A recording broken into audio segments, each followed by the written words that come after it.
നമ്മൾ എത്ര മോശമായ ജീവിത സാഹചര്യത്തിൽ ജീവിക്കുകയാണെങ്കിലും കർത്താവായ യേശു ക്രിസ്തുവിന് ഇരുൾ അടഞ്ഞ വഴികളിൽ തിരുനാളമാകുവാൻ ഇന്നത്തെ ചിന്ത. ദൈവനാമം മഹത്വപ്പെടുമാറാകട്ടെ. ഇന്നത്തെ ചിന്തയ്ക്കായി എനിക്ക് ലഭിച്ചിരിക്കുന്നത് അപ്പോസ്തല പ്രവൃത്തി 26-ാം അധ്യായമാണ്. ഇതിൻ്റെ പശ്ചാത്തലം എന്ന് പറയുന്നത് അപ്പോസ്തലനായ പൗലോസിനെ ചില തെറ്റായ കുറ്റങ്ങൾ ചുമത്തി ജയിലിൽ അടച്ചിരിക്കുകയാണ്. അങ്ങനെ ഇരിക്കുമ്പോൾ അവൻ്റെ വിസ്താരത്തിനായി 2 രാജാക്കന്മാർ കടന്നു വരുന്നു. അഗ്രിപ്പ രാജാവും ഫെസ്തോസ് രാജാവും. അവരോടായി പൗലോസ് തൻ്റെ സാക്ഷ്യം പറയുന്നതാണ് നമുക്ക് ഈ അധ്യായത്തിലൂടെ കാണുന്നത്.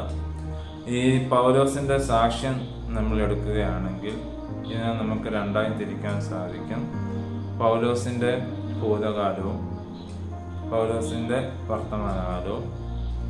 പൗലോസിൻ്റെ ഭൂതകാലം എടുക്കുകയാണെങ്കിൽ വളരെ മോശമായി ജീവിച്ചിരുന്ന ഒരു വ്യക്തിയാണ്. കാരണം രാജാക്കന്മാരിൽ നിന്ന് അധികാരം വാങ്ങിച്ച് എന്നിട്ട് ക്രിസ്ത്യാനികളായ ജനങ്ങളെ അതിക്രൂരമായി ഉപദ്രവിച്ചുകൊണ്ടിരുന്ന ഒരു വ്യക്തിയായിരുന്നു. സ്തേഫാനസിൻ്റെ മരണത്തിനും അദ്ദേഹം ഒരു കാരണക്കാരനായിരുന്നു. അത് നമ്മൾ ഇതിൽ കാണുന്നുണ്ട്, ഈ അധ്യായത്തിൽ കാണുന്നുണ്ട്.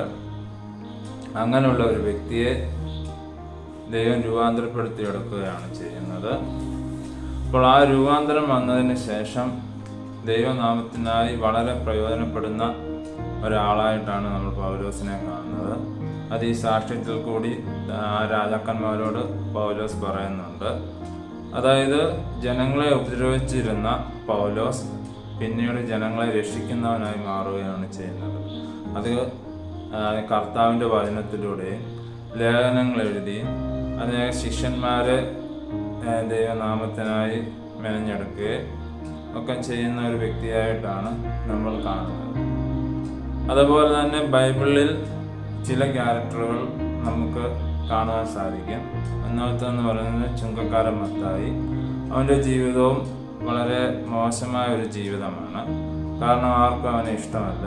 കാരണം അവൻ റോമൻ ഗവൺമെൻറ്റിൻ്റെ ചുങ്കം ജനങ്ങളിൽ നിന്ന് പിരിക്കുക എന്നാണ്. അത് അമിതമായ രീതിയിലാണ് അവൻ ചുങ്കം പിരിക്കുന്നത്. അത് പക്ഷെ ഒരു കൂട്ടം ആൾക്കാർക്ക് അവനെ ഇഷ്ടമല്ല. അവനെ കാണുമ്പോഴേ ശപിക്കുകയും ചീത്ത വിളിക്കുകയും ഒക്കെ ചെയ്യുന്ന ഒരു ഇതാണ് നമുക്ക് കാണാൻ സാധിക്കുന്നത്.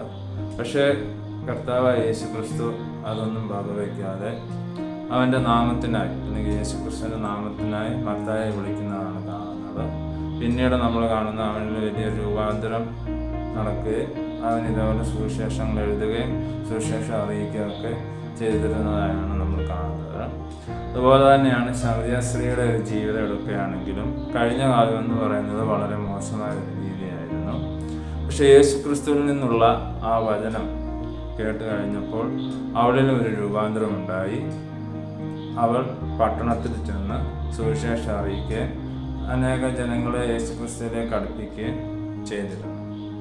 പ്രിയമുള്ളവരെ, എനിക്ക് നിങ്ങളോടായി ഒരു കാര്യമാണ് പറയാനുള്ളത്. നമ്മൾ എത്ര മോശമായ ജീവിതത്തിൽ ജീവിക്കുകയാണെങ്കിലും ജീവിത സാഹചര്യത്തിൽ ജീവിക്കുകയാണെങ്കിലും കർത്താവായ യേശുക്രിസ്തുവിന് ഒരു പദ്ധതി നമ്മുടെ മേലുണ്ടെങ്കിൽ നമ്മൾ എത്ര മോശക്കാരാണെങ്കിലും തക്ക സമയത്ത് അവൻ്റെ വേലയ്ക്കായി നമ്മളെ വിളിച്ചിരിക്കും. ഈ വേലങ്ങളാൽ ദൈവം നമ്മളെല്ലാവരെയും അനുഗ്രഹിക്കട്ടെ എന്ന് പറഞ്ഞുകൊണ്ട് എൻ്റെ ചെറിയ ചിന്തയിൽ നിന്ന്